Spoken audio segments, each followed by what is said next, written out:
Halo teman-teman developer, di video ini kita akan bahas mengenai middleware pada aplikasi ActiveSwap. Kita tahu kalau middleware dapat membantu kita menambahkan behavior behavior tertentu pada proses request maupun response, semisal seperti intercept dan bahkan menghentikan proses dari request yang masuk. Dan tentu juga penggunaannya cukup beragam ya, menyesuaikan dengan kebutuhan aplikasi yang mau kita buat. Dan di ActiveSwap kita bisa registrasi si middleware pada application builder-nya, scope maupun resource. Dan untuk eksekusinya sendiri itu berjalan mundur ya, di mana yang terakhir diregistrasi akan dieksekusi terlebih dahulu. Dan tentu middleware yang pertama diregistrasi akan dieksekusi terakhir, seperti itu. Contoh, ini saya sudah punya snippet yang sederhana ya. Kemudian saya tambahkan dulu di sini middleware. Kemudian kita tinggal tambah di sini pakai wrap. Oke, kita chaining di sini. Kita butuh pertama itu middleware logger dulu. Misalnya logger, kemudian kita pakai default. Lalu saya duplikat. Ini mungkin saya kasih middleware ya, kasih komen begitu. Middleware 1. Saya duplikat 3 kali. Ini adalah yang kedua dan ini yang ketiga. Lalu yang terakhir itu pakainya trim, bukan lagi default namanya. Kemudian yang kedua di sini kita pakai compress, dan yang terakhir di sini kita ganti dengan normalize path. Ini saya save. Oke, tidak ada yang error.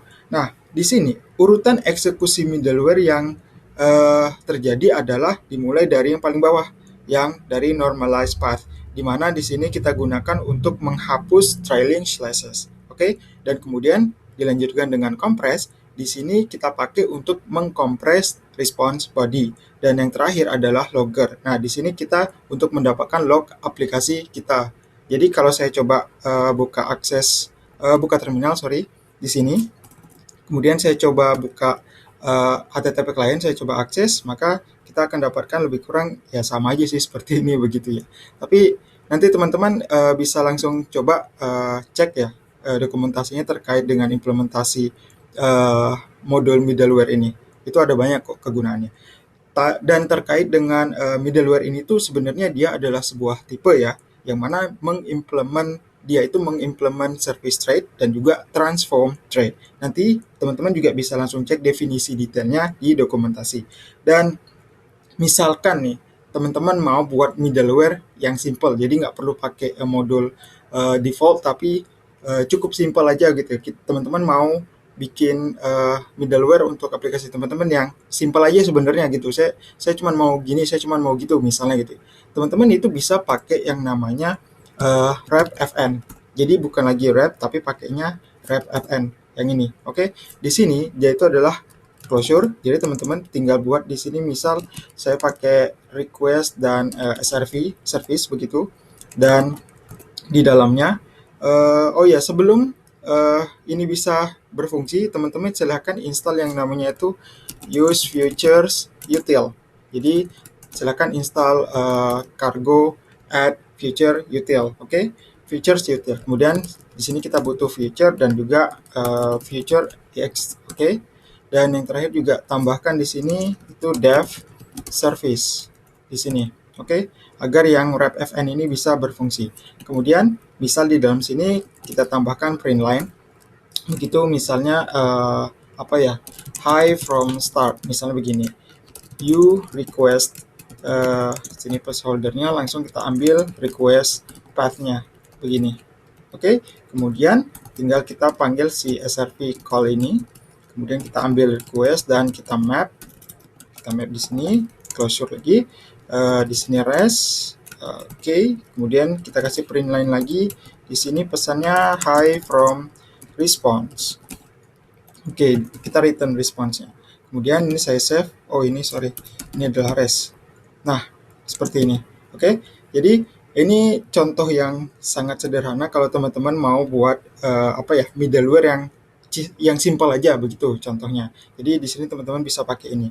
Dan kalau juga kita tes di sini, ini saya buka terminalnya. Kemudian saya coba send. Nah, di sini kelihatan hi from start you requested slash. Jadi kita mengakses path-nya di sini, path-nya yang slash saja begitu ya. Kemudian baru dikasih responsnya begitu. Lebih kurang seperti itulah. Kemudian Oh ya, yang di sini yang terpenting itu apa ya? Adalah kita menambahkan dev service ya, yang mana di sini dia itu adalah service track ini bakal menyediakan semacam interface gitu untuk menghandle request dan response pada aplikasinya begitu. Dan dengan begitu juga compiler jadi tahu kalau si SRV ini adalah service thread seperti itu. Jadi misal nih, kalau ini ya saya hapus, kemudian saya save, ini akan error. Nah, begitu. The method call exists for reference. Jadi ini nggak bisa dan kita memerlukan si dev service ini untuk memberikan interface tadi ke compiler biar tahu kalau SRV ini adalah sebagai service trait seperti itu. Dan kemudian kalau kita perhatikan di apa ya halaman dokumentasi Actix Web, oke, di halaman dokumentasi Actix Web kita diberikan contoh yang katanya itu eh, nah, di sini simple middleware. Padahal kalau kita lihat di sini cukup kompleks ya. Coba ini saya kopas, kemudian ini saya mungkin oh ya, ini di bawahnya aja deh. Di sini, kemudian yang atas ini kita pinjam si mana yang ini mungkin saya tutup aja. Oke. Kemudian di sini saya paste, lalu yang ini juga ini nggak perlu, si kitnya nggak perlu. Kemudian kita coba di sini ganti dengan route ya. Route kita mau ke slash juga, nggak apa-apa. Web get kemudian to index ya, satu lagi kurang ya, seperti ini. Kemudian ini ketutup semua, sorry. Ini juga harus kita ambil. Ini tadi di sini, oh sudah ada, sorry, ini sudah ada servisnya. Ini sudah diambil ke dev, ini nggak perlu. Kemudian middleware juga tidak diperlukan, serta yang terakhir get tidak kita perlukan di sini. Oke, begini, ini nggak apa-apa, nggak rapi, nggak apa-apa. Kemudian kalau kita lihat di sini ya, jadi kita di sini ambil contoh yang katanya simple begitu ya, melalui dokumentasi, di mana di sini kita membuat middleware yang sederhana begitu, yang namanya adalah say hi. Oke, kalau di contoh ini kita bisa langsung pakai kok middleware-nya, seperti di sini misalnya, sebentar, ini webnya, ini web. Oke, di sini semisal kita mau langsung pakai di aplikasi begitu ya, kita tinggal panggil wrap aja di sini, kemudian kita panggil say hi, kemudian saya save. Tentu nggak ada yang error karena kan memang sudah benar si middleware say hi ini. Tapi secara singkat proses yang terjadi di contoh middleware ini tuh adalah kayak si say hi struct ini adalah nama middleware, oke? Ini adalah nama middleware. Jadi kita bisa juga pakai struct untuk bikin sebuah middleware. Lalu proses implementasi ke transform dan service trait, oke? Sesuai yang sudah saya sampaikan sebelumnya, di mana middleware adalah sebuah tipe yang mengimplement service trait dan transform trait. Jadi ini sudah benar diimplementasi. Lalu pada proses implementasi transform trait, oke, associated types didefinisikan beserta dengan metodenya, yaitu new transform, yang mana akan dipanggil ketika proses initialize si middleware say hi nantinya, begitu ya. Dan di new transform method ini diperlukan parameter untuk next service di sini, oke? Jadi kita di sini generate ke S begitu, next service yang akan mereturn feature ke say hi middleware. Di sini kita kan di sini return nih, oke? Kemudian next service sendiri isinya adalah merupakan bagian dari urutan service yang menghandle HTTP request dalam aplikasi kita begitu. Karena new transform method ini mereturn feature yang berisikan next service dan returnnya diberikan ke say hi middleware struct, oke, yang berupa instan nantinya begitu. Jadinya untuk menampung next service tadi, field untuk si say hi middleware ini, yang ini, oke. Jadi fieldnya ini kita berikan juga tipenya generic dan mengimplement ke service trait begitu. Di sini implement service trait-nya dan juga di sini dia generic. Oke. Nah, kemudian sama seperti implementasi si say hi struct yang di sini, oke, associated types dari associated types dari implement si say hi middleware yang di sini itu juga tentu diberikan ya. Kemudian implementasinya beserta dengan metode juga begitu. Di sini adalah nama metodenya call, jadi berbeda dengan yang di atas ini. Kalau transform itu pakai new transform, kalau yang service itu dia ada method call di sini. Associated type-nya tentu didefinisikan juga.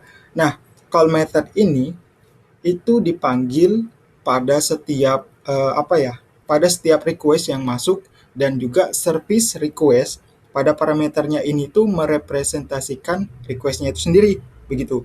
Nah, untuk body call method ini di sini tuh dimulai dengan print line kan, sama kayak yang tadi sih, dimulai dengan print line dan kemudian diteruskan dengan memanggil next service-nya. Oke, next service-nya yang ada di sini kita panggil melalui self service call request yang kita buat menjadi variabel ya, begitu hasilnya.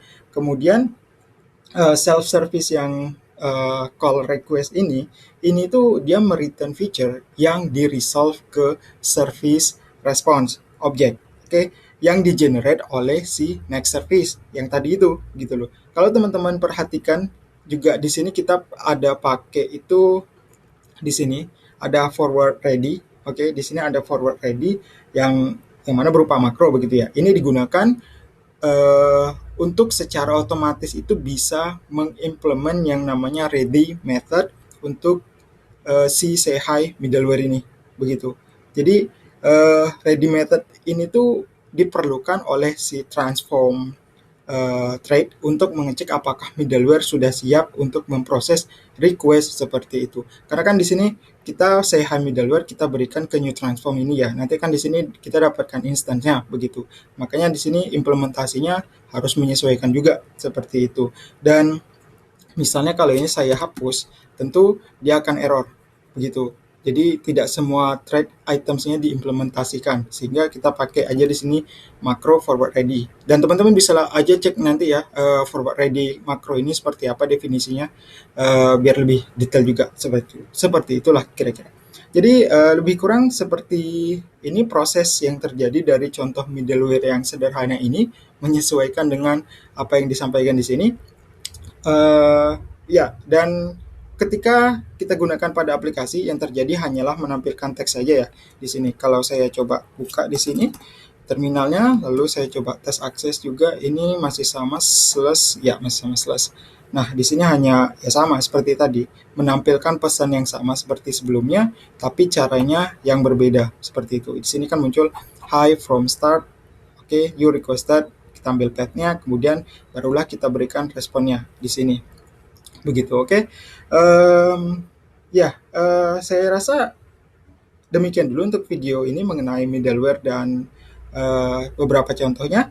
Untuk aplikasi ActiveSwap, middleware itu seperti apa, implementasinya dan buatnya seperti apa, dan contoh penggunaannya lebih kurang ya sangat sederhana, kita menggunakan wrap ataupun menggunakan wrap-fn. Dan seperti biasa juga untuk detail dari yang sudah kita bahas, teman-teman bisa langsung cek di dokumentasinya ya. Saya sudah sediakan di deskripsi video seperti itu.